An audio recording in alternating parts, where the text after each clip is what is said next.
most people don't realize how good they can feel by eating better. If you are making poor decisions, so eating lots of ultra-processed foods, foods which are rich in saturated fats, sugar, salt, etc., over time that causes your body to be less healthy. It recovers less well when you get sick or injured. When it comes to chronic pain, nutrition has a huge impact on those conditions and can really influence some of the symptoms that people are experiencing. Really interested to hear your thoughts on gut health. Is it all just a big craze? And what impacts and influence it can have on pain?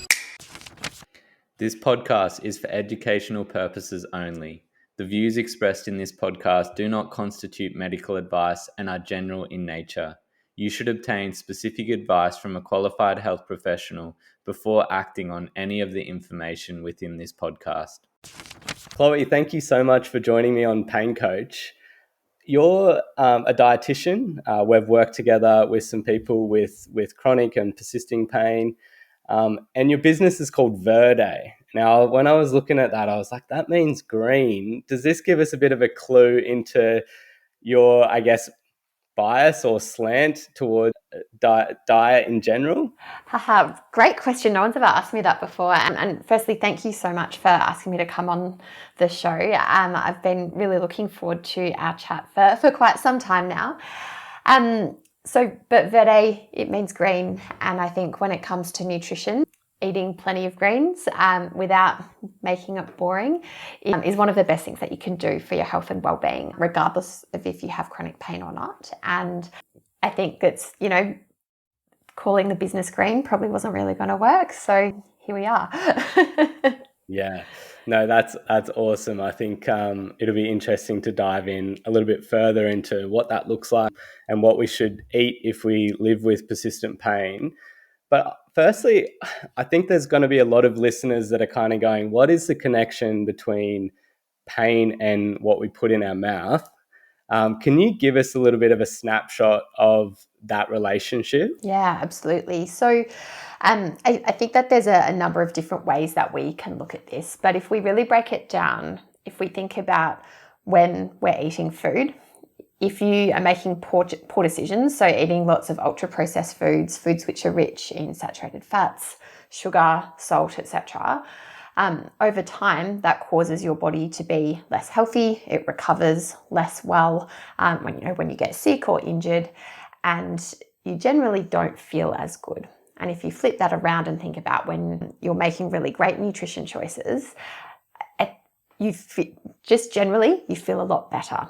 And the risk of developing chronic health issues is significantly reduced. And something that I find myself saying quite a lot is that I think most people don't realize how good they can feel by eating better until they start to eat better and realize how much better they feel.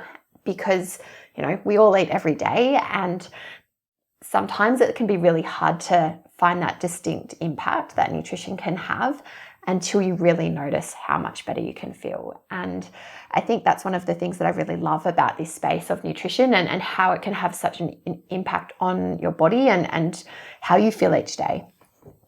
When it comes to chronic pain, there's a number of different ways that we could be looking at chronic pain, but particularly if we're focusing on folks with fibromyalgia or rheumatoid arthritis or something similar, nutrition has a huge impact on those conditions and how you're then able to function day to day, and can really influence some of the symptoms that people are experiencing. For sure. It's definitely a growing field. And so I think that's why it's important to sort of get people up to speed on where we're at right now when it comes to nutrition. I think 20 years ago, there probably wasn't much research around nutrition and pain, but it's growing, and especially in the areas that you've mentioned. And we'll talk a little bit about those conditions a little later. It seems to be so when it comes to persistent pain, pretty much every system in the body influences and affects persistent pain in some way, shape or form. It's, the immune system, the nervous system, the musculoskeletal system. There's lots of different systems that are involved. And when it comes to diet, it seems to be, I guess, downstream from what we call central sensitization, which is basically the signals that are sent from the body can either get amplified or reduced in the nervous system. And it seems like this is the place where diet seems to maybe contribute to this, and in particular, gut health. And I'd be really interested to hear your thoughts on gut health. Is it all just a big craze? Obviously, there's a lot of gut health talk out there at the moment, and what impacts and influence it can have on pain. Well, I don't believe it's a craze at all, first and foremost. So when we look at the role that our gut has in our body, you may have heard about something called the gut-brain axis. So the gut-brain axis refers to the bidirectional relationship that is happening between your gut and your brain. What's going on in your gut influences what's going on in your brain, and vice versa. There's also an axis similar to that across many other areas of the body as well. So there's the gut-skin axis, the gut-lung axis, and so on and so forth as well. And undisputedly, given where the research is now up to, what is going on in your gut will have a huge influence on what is going on in the rest of your body. And when you then think about chronic pain, and coming back to what I was talking about earlier, the influence of what you are eating is huge when it comes to your gut health. So if you're able to foster exceptional gut health, that is going to have a flow-on effect to your overall health and well-being.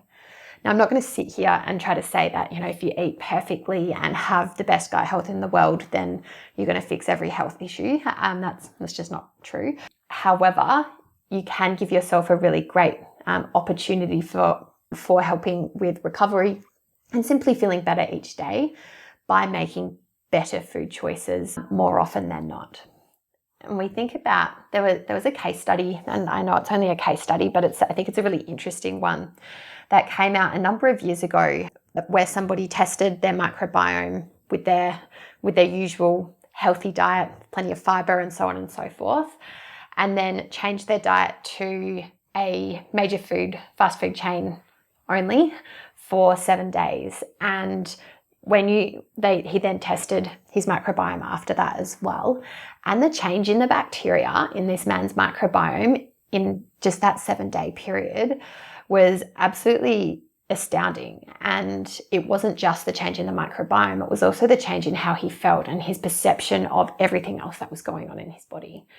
And I think, that is a really great example of the influence of nutrition on, not just on how you're feeling in general, but when you get down to that level of being able to test what's going on in your microbiome, it literally changed the bacteria that were there. So there was more unhealthy bacteria, less of the healthy bacteria.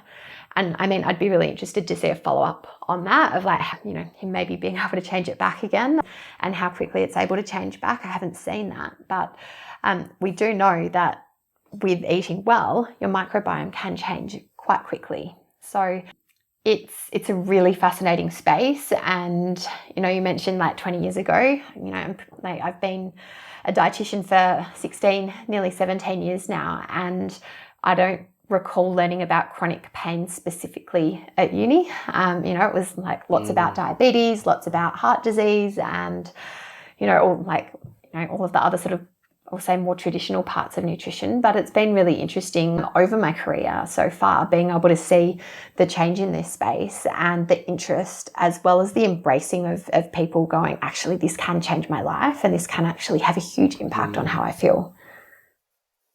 Yeah, no, it's exciting times. And I think it like I said, it's very new and growing and emerging field, and it's exciting to see what's coming out. So when it comes to gut health, how do I know whether my gut is healthy or not?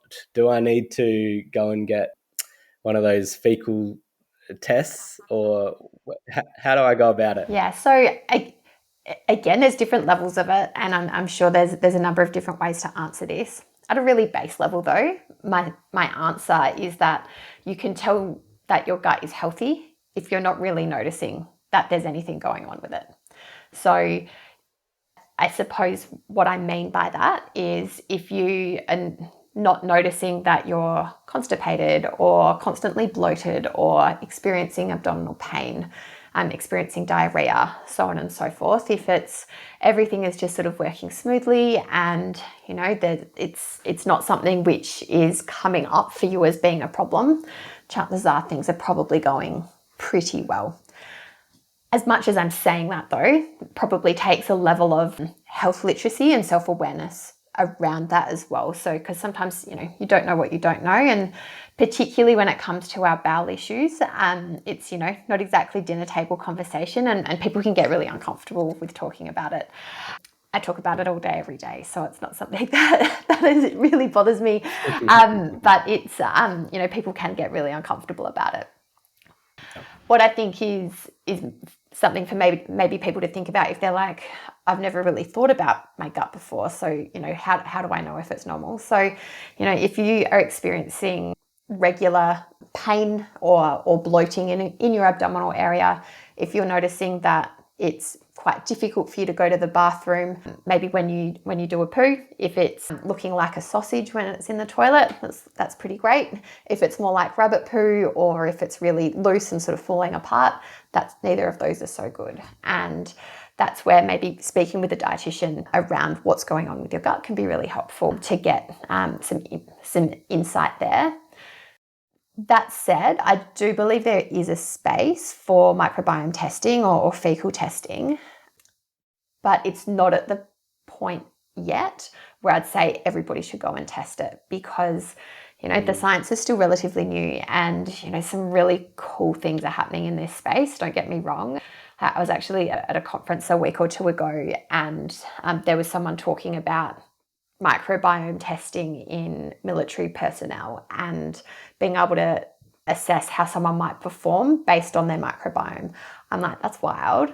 But that study is currently unpublished. And so, it's a watch this space thing still. So I feel like in the next few years, the science will extend significantly. When you look at how many peer-reviewed papers have come out relating to gut health specifically, in the last 5 years, in the last 10 years, it's like, perfect hockey stick curve of going straight up. So, it's a huge space, and there's heaps of research coming out, but there's also still so much that we don't know as well.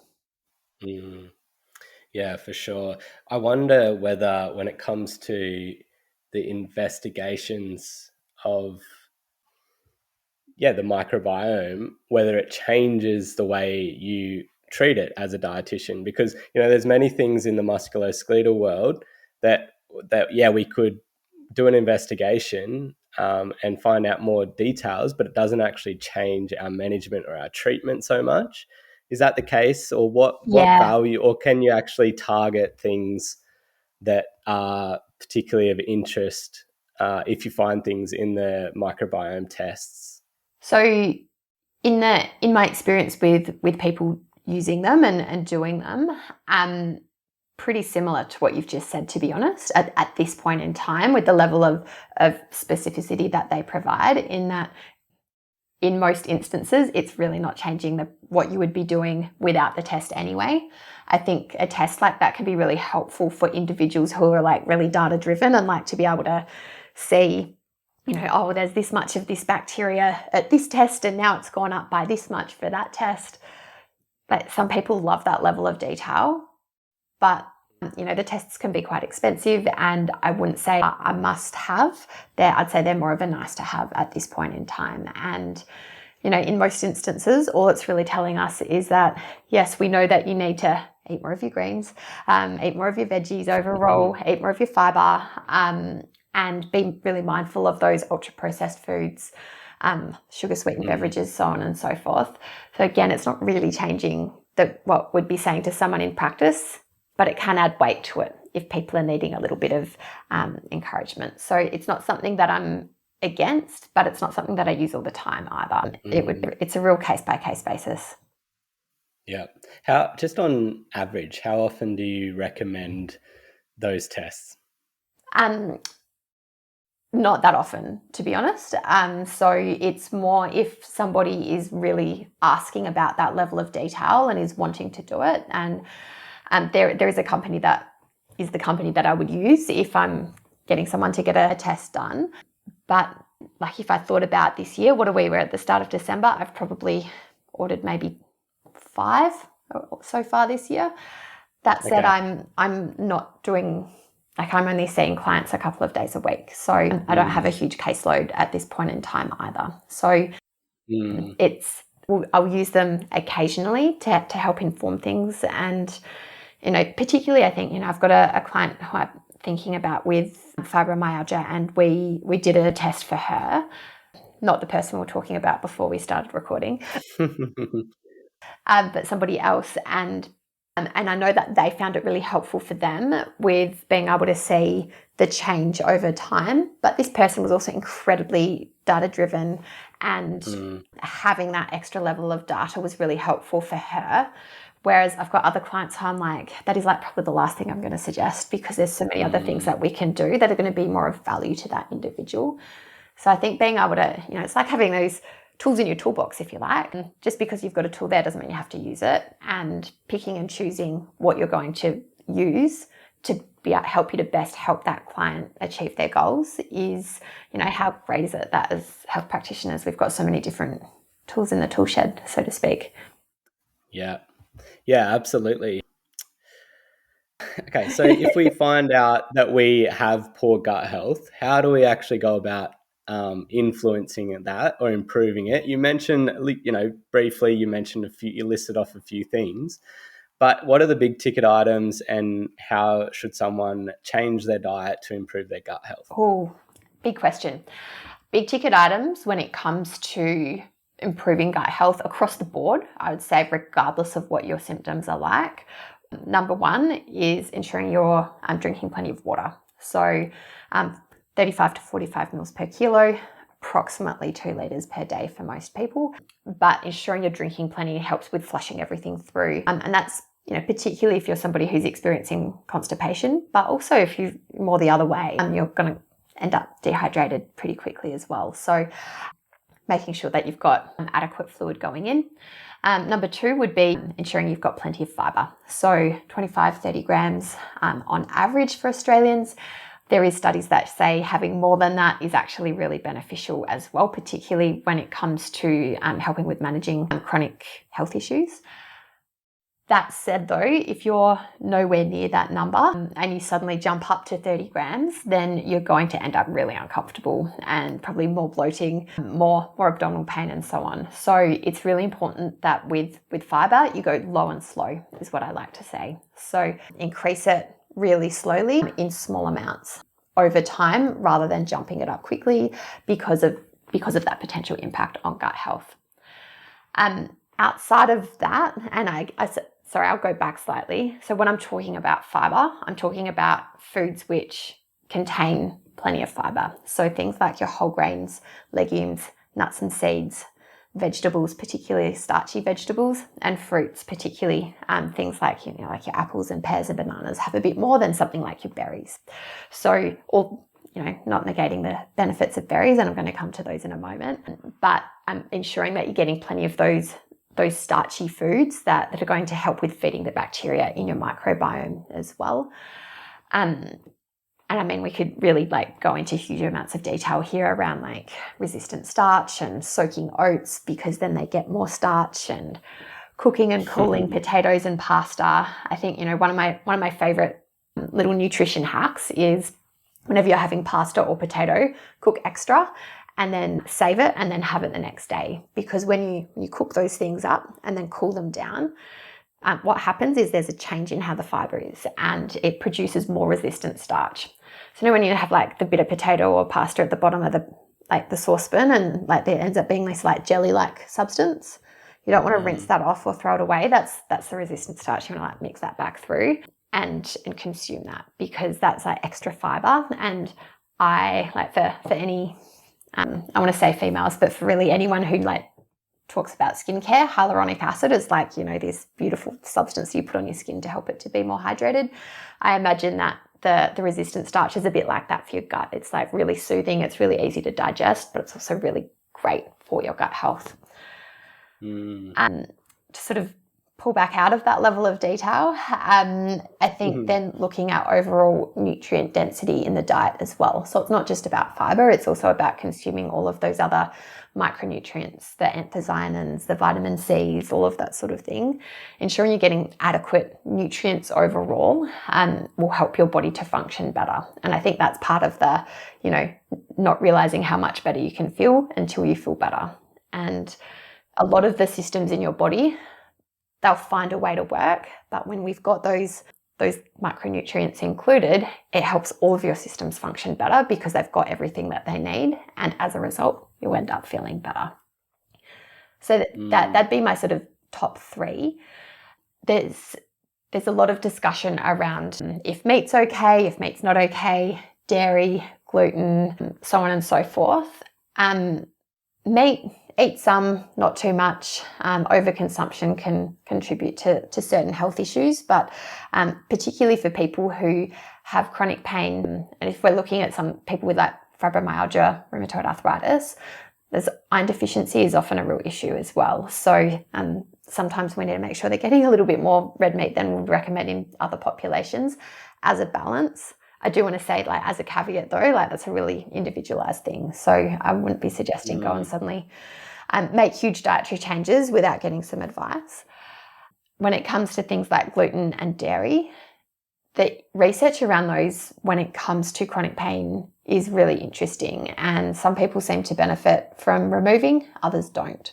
So my suggestion is to individuals is usually let's leave it in unless there's a reason to take it out, because why restrict someone's diet unless we need to? And the research very clearly shows that the more diversity there is in your diet, whether we're looking like base level of gut health or if we're looking at like, IBS and, going on low FODMAP diets and all that sort of thing, the more diversity that there is in your diet, the more diverse your microbiome will be. And the more diverse your microbiome is, the healthier your gut will be.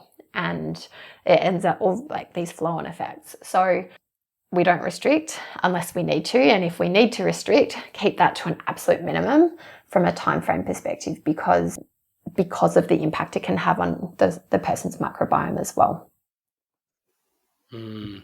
Yeah, fascinating. What about intermittent fasting or those kind of things? There's a little bit of talk around it. Yeah, great question. I mean, I'd say there's a lot of chat around it, particularly when it comes to the pain side of things.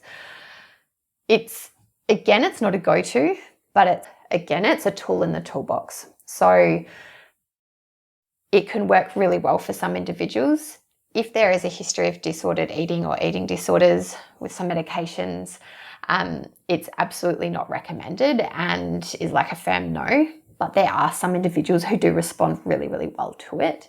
And whether that's looking at it from a weight management perspective or potentially from a pain management perspective, I think there's one of the challenging things with nutrition is there's so many different confounding factors as well. So it's not necessarily just about what the person's putting in their mouth. It's also about what's going on in their environment, what their stress levels are like, what might have happened to them throughout their life from a trauma perspective, and how is that contributing to the pain. And nutrition can feed into all of this because it's not just fuel, it's something that we, when we're eating, we're often with others. It's often a social thing. It's how food is part of celebration. Sometimes, it's something, that's part of when we're feeling really sad, and, food is often linked to emotions. And so I think, and I know I've come away from your IF question, which I'm going to come back to in a moment, but I think to try to say that, I think when it comes to nutrition, we need to be really mindful. It can impact so many different parts of us, not just physiologically, but emotionally as well. Yeah. So I guess that's a sort of a very long answer around the intermittent fasting, but a short answer would be perhaps it can help, but I wouldn't say it will help for everybody. It's not my go-to strategy, but it's something which can be used at certain times with certain individuals, depending what else is going on. So which is a very fence-sitting answer for me, which I appreciate. No, I love that. I love that. You can tell that someone's thought deeply about these things when it's not an easy black and white answer. So I do appreciate that, and obviously it depends on the individual for sure. I mean, I think anyone listening can say if someone's had an eating disorder in the past, it's probably not best to suggest that they do intermittent fasting. Yeah. So I really appreciate the nuance. So I feel like overall this is pretty good news. I don't necessarily have to eliminate anything. I need to drink water and I need to eat a vast variety of diet, particularly plant foods. Yeah. And you're not even saying necessarily that we have to avoid or remove meat products? No, we don't. So overconsumption, not great. Processed meat, everyone hates me, but I'm like, that'd be the number one thing I'd say that maybe we do need to remove.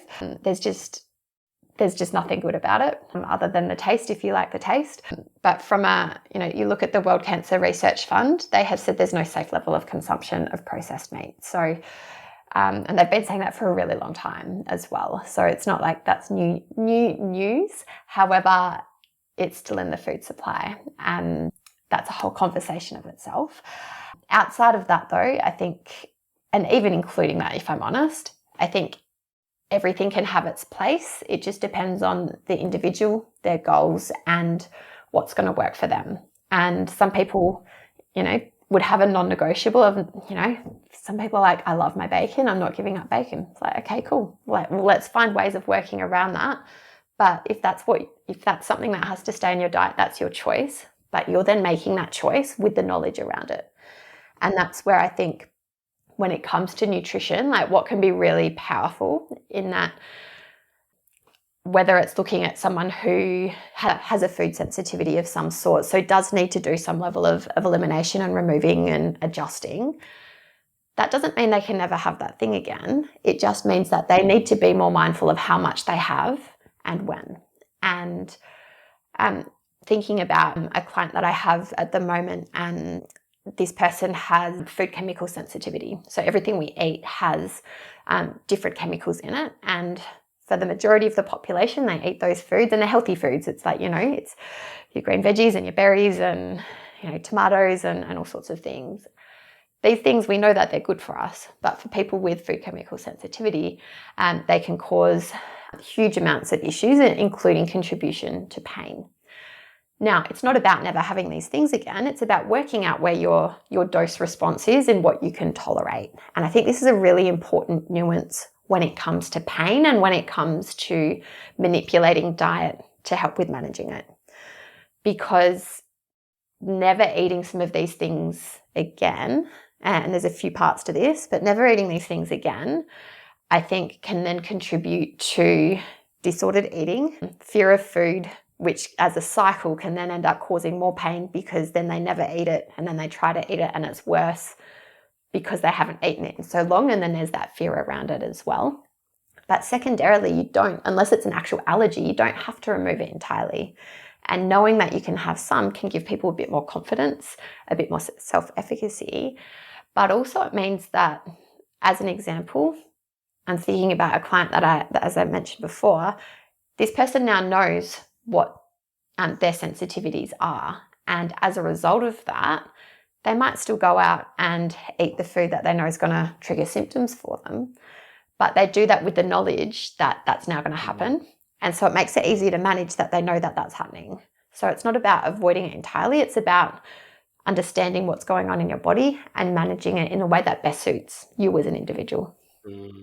Yeah, they must feel a little bit more control over their situation. And if they choose then to do that, at least they understand why. And there's a reason, which where as sense-making individuals, we like to know why things are happening, and it feels like they're back in control. So that sounds really good. If we were to dive, actually before we do, what about added sugar? Yeah. Like heavy sugar content? Yeah, so minimal, like again, it's one of the things where I'm like, I don't want to tell people that they're not allowed to have it, but it's not something that I'd be suggesting you have much of, if at all. So, let's remove the sugar sweetened beverages. Let's minimize things like your lollies and your cakes and your biscuits and so on and so forth. And again, similar to the bacon, if that's something that's like a non-negotiable for you that you really must have, well, let's find a way to include it, but let's have a bit less. And less is more. But at the same token, I'm not here to be the food police. So, yeah. No, it's really cool. So overall, we've got water. I'm just doing this for myself as well as listeners. Drinking more, eating a diverse range of foods, primarily plant foods, a little bit of meat if necessary, and try to avoid highly processed meats and probably highly processed foods in general. Have a good relationship with your food, be able to eat with abundance and lots of different things. If you do have some sensitivities, that there might be things that you can remove to trial alongside someone like yourself as a dietitian. And then lastly, limiting added sugar. I think that's a really good list for people to sort of take away. And I know obviously there's some nuance surrounding that, but sometimes people want those simple sort of tidbits that they can write down. If we dive in a little deeper into certain conditions, I would love to hear, who are the primary people that you as a dietitian work with that have non-gut related pain, so musculoskeletal type pain, or some of those more systemic arthritis type pains? Who do you work with primarily? Yeah, sure. So quickly before I go into that, I want to just flag what we haven't spoken about in the list that you just went through was your healthy fats and omega-3s in particular. So omega-3 fatty acids are particularly anti-inflammatory and are really helpful from that pain management perspective. And then extra virgin olive oil as well is liquid gold, is how I will often refer to it. It's got some really incredible bioactive compounds in it that can help with so many different bodily functions, improving gut health, improving inflammation, and so on. So those should all be added into the list there as well. But thinking about who I work with more so in this chronic pain space is in particular people with fibromyalgia and rheumatoid arthritis, a lot of people with osteoarthritis. When we're looking at that non-gut related pain, I also work a lot in the gut related pain space. So people with IBS and IBD. And a lot of those people are also, if we move away from musculoskeletal, I'm going to come back there, is a lot of athletes who are experiencing digestive issues. So people who are doing marathons and that sort of thing, but then experiencing gut issues associated with that, which is a bit of a sidebar area of interest as well. But if we come back to the RA, the OA, the fibro, it's a really fascinating space when it comes to nutrition. And I think it's a really exciting space as well because there's so many things that we can often do with people's diets, and it can have such a lovely influence on symptoms and overall quality of life and feeling in control of what's going on for them as well. Yeah, I recently just read a study called Plants for Joints. And it wasn't just plants exclusively, but it was also, lifestyle factors like sleep and exercise and those kind of things. And people listening already know that if they've listened along frequently, they know that the reason I'm mentioning this is because I actually have a tool called Pain Coach, which helps people with these lifestyle factors and how they influence their symptoms and to try to find targets for pain relief from those. But I did find that study fascinating. Yeah. What is it about plant foods that can help joint-related issues? Do you sort of delve into that and deep dive into that, or do you do you just really know the nutrients and the practical advice surrounding it? I'd say I probably sit more in the practical advice around it. I'd love to be a researcher, but my brain is more practical than research and numbers and things. I think without having read that specific study, when it comes to this group of health issues and the research around, what is best, eating more plants is absolutely key. Does someone have to be vegan or vegetarian once they have one of these conditions? Maybe. Again, it's one of those tools in the toolbox. So some people absolutely feel better when they do remove all animal products from their diets when they have these conditions. However, that isn't everybody. And also, it comes back to that self-efficacy and choice. Some people might, but they don't want to, so they don't. And and all of those things are okay. So, and I think it's really important, and I know you practice in the same way as well, is working with people with where they're at, not with where you want them to be at. And sometimes I think, practically, if everyone could have the perfect diet, that would remove a whole heap of health issues from our world, but that's not practical for most people for so many different reasons. So helping people with where they're at and helping them to get to where they want to go is I think super important, but particularly in people whose lives are impacted day to day with chronic pain, because helping them with small steps at a time and knowing that it's not about perfection, it's about making that progress. I think that's really important. Yeah, I think it's fascinating that you keep bringing this up, this relationship idea with food and how we interact with it. And I think it's fascinating to me because these don't happen in silos. Like if this food change is causing psychological distress and poor social interactions and those kind of things, it's going to obviously have a negative influence when it comes to pain, Absolutely. for instance.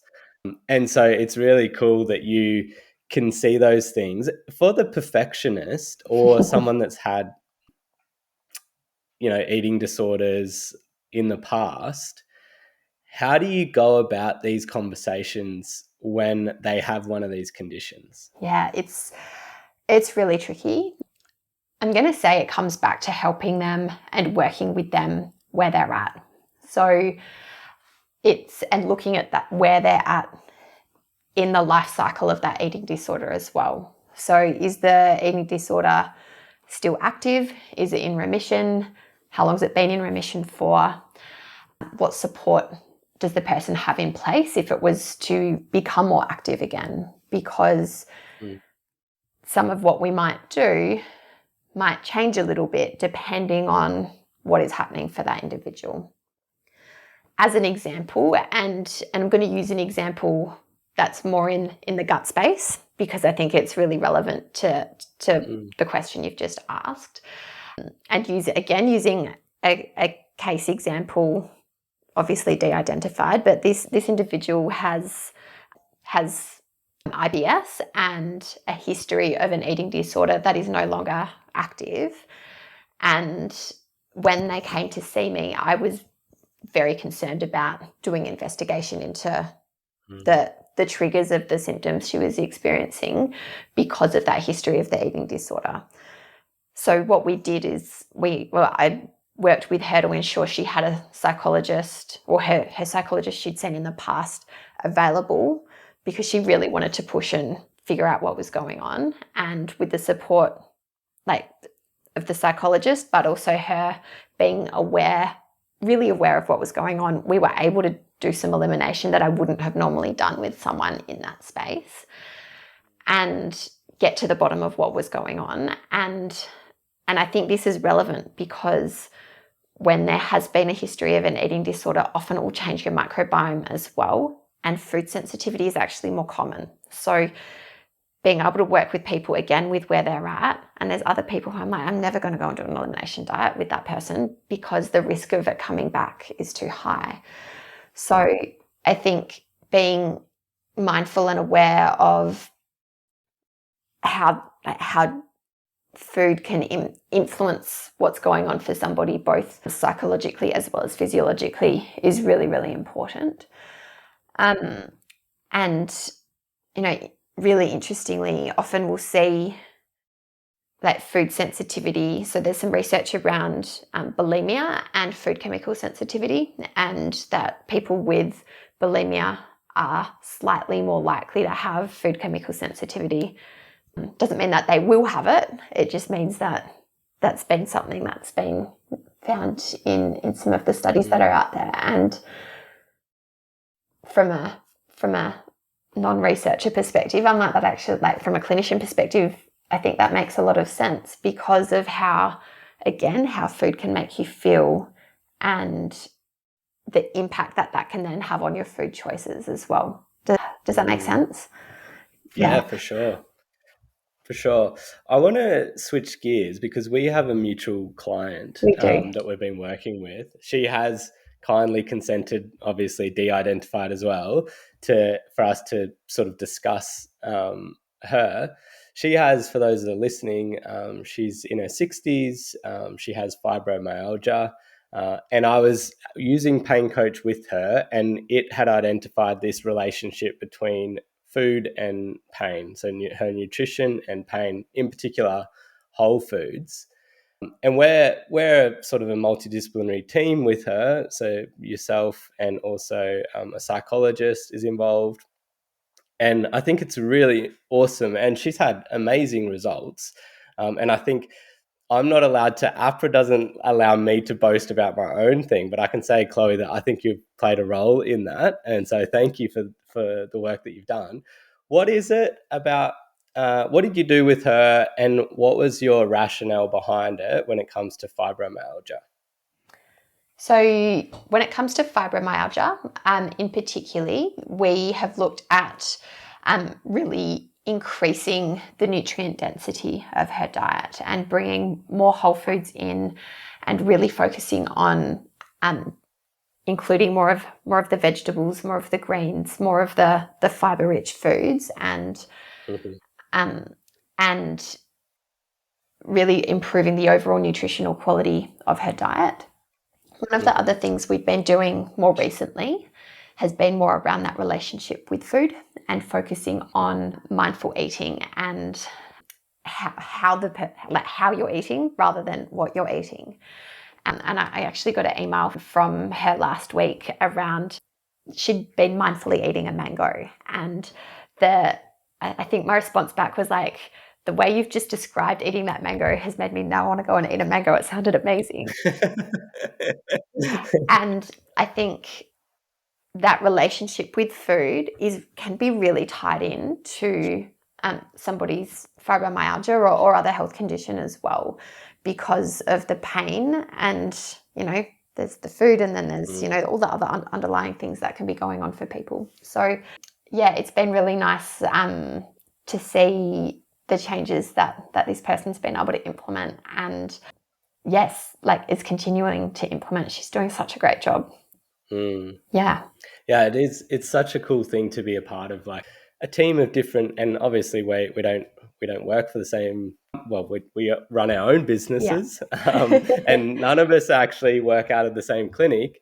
But it's really cool to be able to work in sort of a multidisciplinary team to sort of provide the best case outcome for these type of individuals. And I wouldn't have been able to do it without you, and I don't think you would have been able to do it without her psychologist as well, due to those food relationships or her relationship with food and some past things that had went on. Yeah, and I think it's to add to that, I think, yes, it's a remote multidisciplinary team, but I think it's wonderful when health practitioners like-minded and are really open to all working together as well. And so, having the psychologist's involvement and I think you brought her in as well to the team, I believe. And I think having the three of us has resulted in much better outcomes for this person than it would have if it was any of us individually, because we all have our own specialties in it. And I think our communication between the three of us, I think, is really great as well. All of us are really good at giving updates on what's happening. And it means that we can touch base on some of those things in the session as well.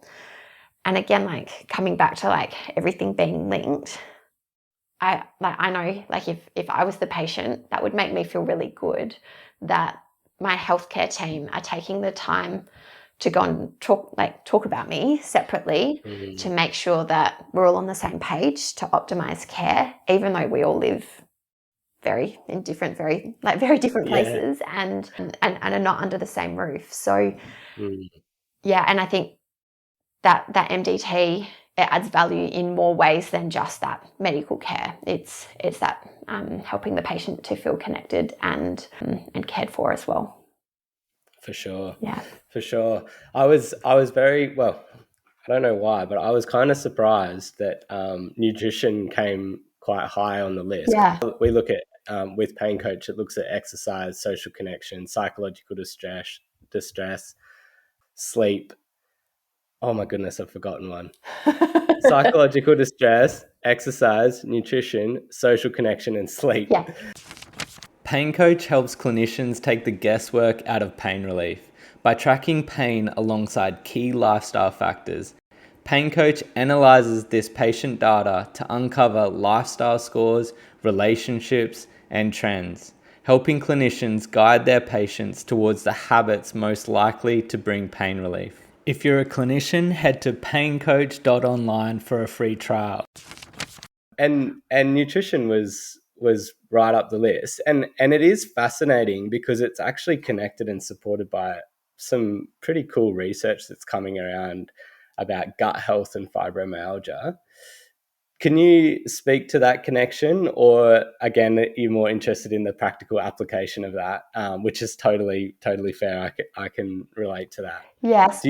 Have you read across that research, and what seems to be emerging? Yeah, so nutrition and fibro is just so fascinating. And again, it's one of those areas where there is more and more research emerging.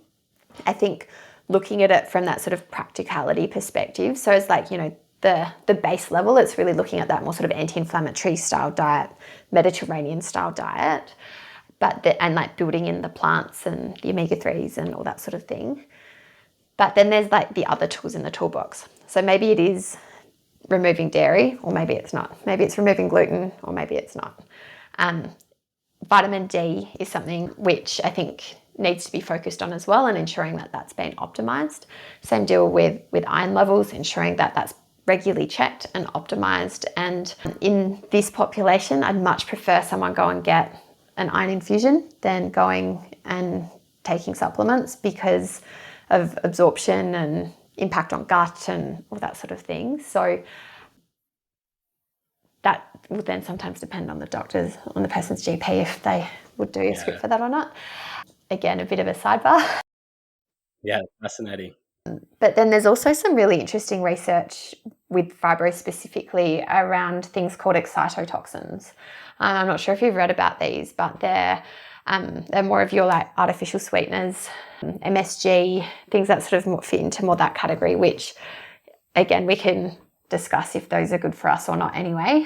But in people with fibro, they've been shown to specifically worsen symptoms. So if there's something which someone is including, then my advice would be, well, let's bring them back out.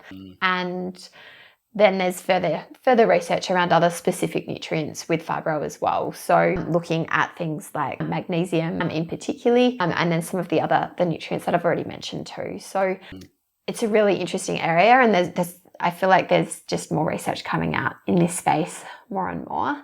Yeah.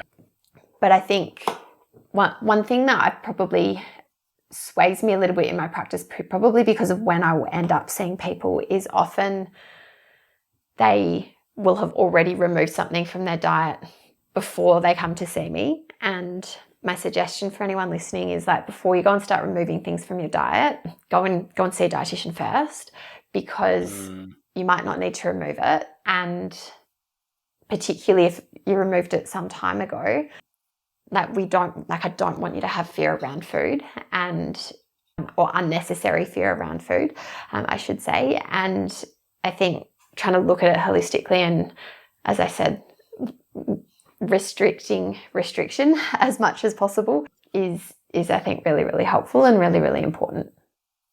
For sure. I want to touch on supplements a little bit. Yeah. And now obviously everyone's keen on supplements because you don't have to really do much. It's an easy habit. It's an easy habit to change. And I'm obviously big on habit changes. And I think we've discussed those a little bit in terms of these small incremental changes make a huge difference over time. The results aren't often immediate, but there is results over time. What role do supplements have in, because again, it would be a lot easier for me to not change anything about my diet and add just a simple supplement. Yeah. So what's the go with supplements? Yeah. So I guess a few things here. Part of it is meeting people where they're at.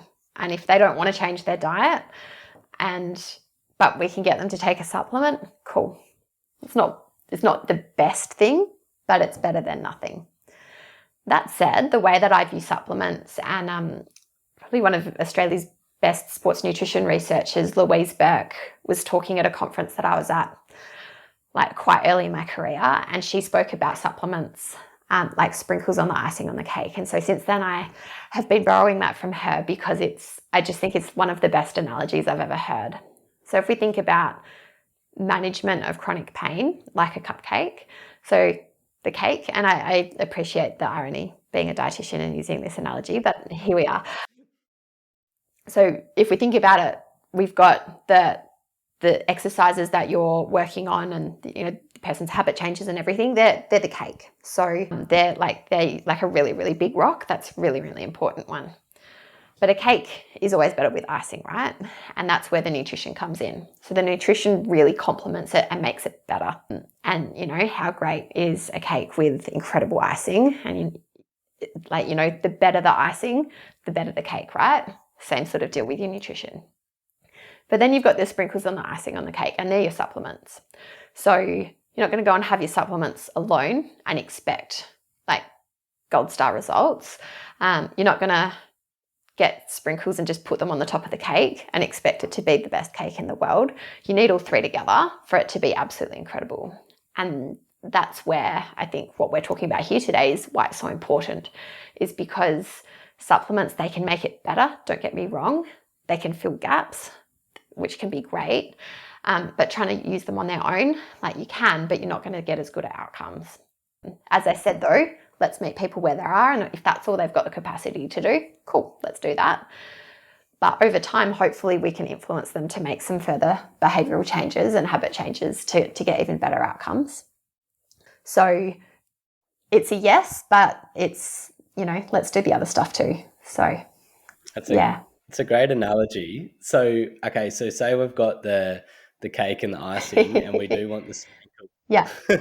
What are the sprinkles that seem to be helpful for people with persistent pain? Yeah, so a few things. So omega-3s would be probably the top of my list, particularly if somebody really struggles to get enough in their diet, and most people do, if we're honest. So a really good quality omega-3 supplement, and I'm not meaning going, and I'm not going to shame any brands, but something which you can buy from the supermarket, probably not going to be best quality. So getting something which is a better quality is really advisable. So fish oil, I really like collagen supplements. So that's probably more from an osteoarthritis perspective. So some really cool research that's come out around collagen and its ability to help with cartilage reformation, and in particular in people with osteoarthritis. So a really helpful one, which can then indirectly help with managing some of that pain. I think magnesium is one which I think most people are aware of. How efficacious is it? Questionable. But even if it's being a bit of a placebo, there's no harm, so why not? I do think that the form matters though. So something like magnesium citrate is more likely to cause diarrhea because of it bringing water into the bowel. So I generally suggest people minimize use of that or avoid that, and having a different type. So I'd be more likely to be suggesting something like magnesium glycinate. Then it would then depend on what else is going on for that individual and like where some of the gaps in their diet might be. So for example, if there's somebody who is traveling lots, they've got a lot of meals which are out, they're doing their best with their nutrition, I'm more likely to be suggesting a multi for somebody who's in that sort of situation, because it's just harder to get the nutrition right when you're not in control of what you're eating all the time. Or if you're going on holidays, take it with you. use it as a top up. That's where, it can fill the gaps, but it's not something I'd be suggesting you rely on as the way that you get your nutrients in.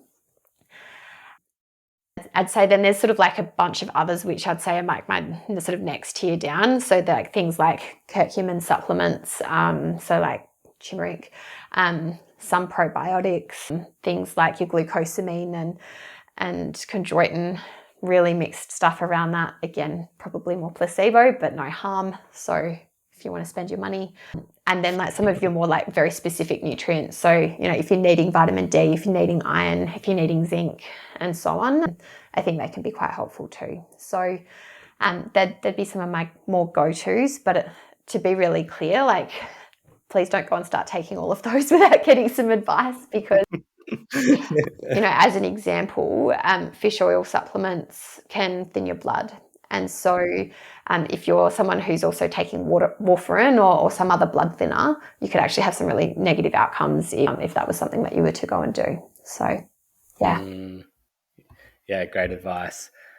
No, that's fascinating. It's interesting to see some of those, at least the big ticket item ones that you think are important. And from the little research that I've done around it, it's interesting to see some of those overlap. Some of them probably fall further down the list than I thought would. Turmeric was one of those ones that I thought might be higher on the list. But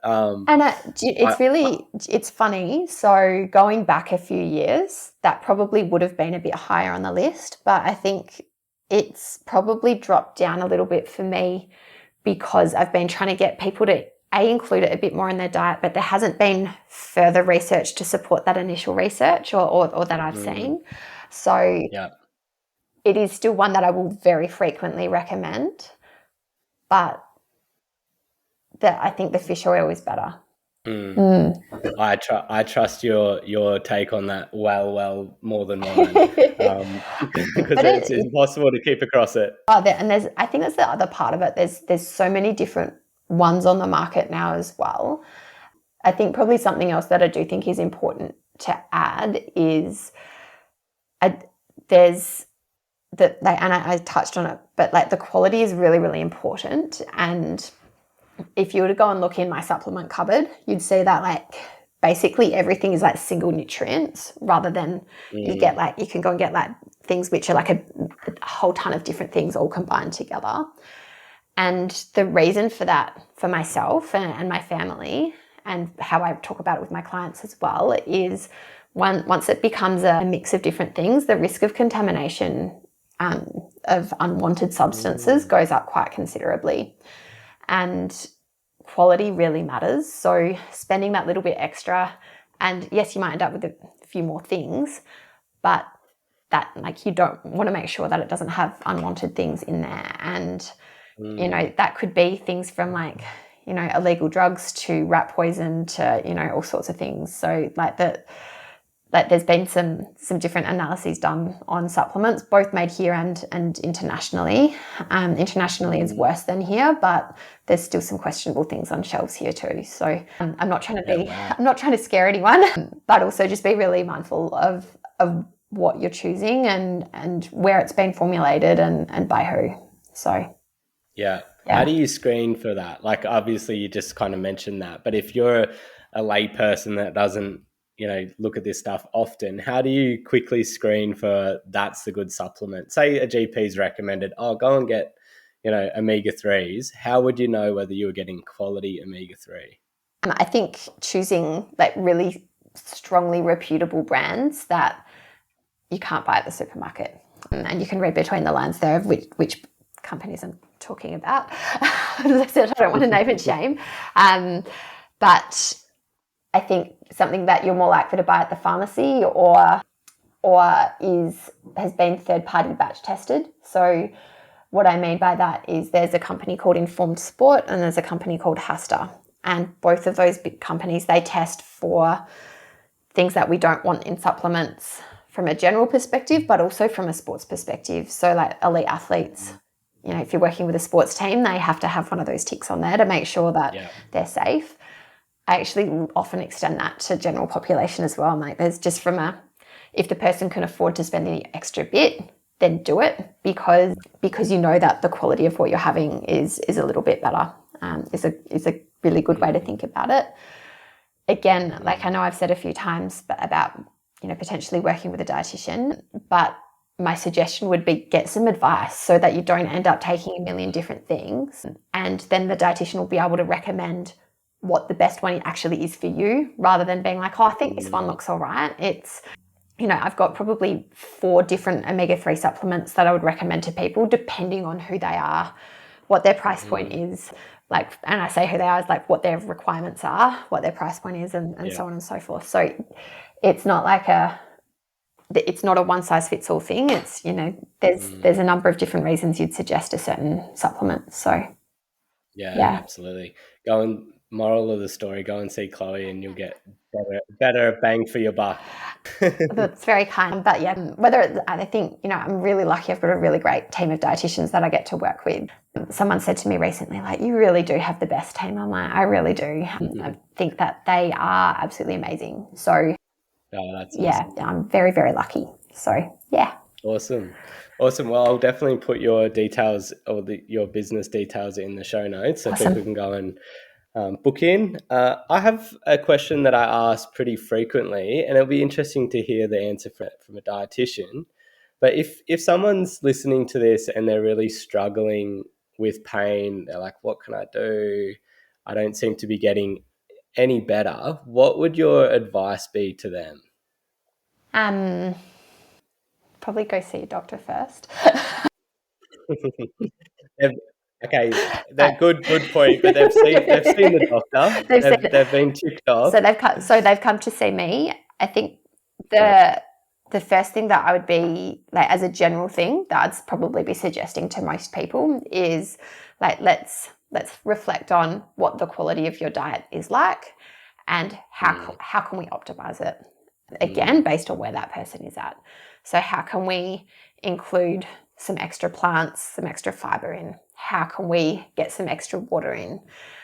Is there anything that we can do from a nutrition perspective that will help with managing stress and improving sleep because of the role that those things have? Yeah, that's where I'd be starting with them. Yeah, awesome. Well, thank you so much. I found this conversation fascinating and very informative, so I appreciate it, and I'm sure many people listening feel the same way. So thank you so much, Chloe, for coming on the show. Thanks so much for having me, Lachlan. It's been a really fun chat, and thanks so much again for having me.